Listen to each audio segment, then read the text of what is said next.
கடவுளே 30-35 வருஷமா என் லவ் அரியர்லயே போயிங்குது. இந்த வருஷம் மட்டும் கிளியர் பண்ணி விட்டுன்னு வச்சுக்க. அடுத்த வருஷம் குடும்பத்தோட வந்து மொட்டை அடிச்சுக்கிறேன்னா முறையத்தை பார்த்த வேலைக்கு வேலை போலிது.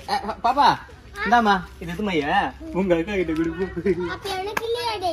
டேடியா அட மண்டை கோளாரு எவனை பார்த்தாலும் அப்பா அப்பான்னுவா எதுமா கொடுப்ப? இல்ல எங்க அம்மா தான் உங்களை அப்பா அப்பான்னு கூப்பிட சொன்னாங்க. என்ன உங்க அம்மா பேரு என்ன? பிரியா. சும்மா பெரிய பொண்ணு நீங்க நம்ம பெரிய பொண்ணு ஆயிட்டுக்கிறீங்களாமா?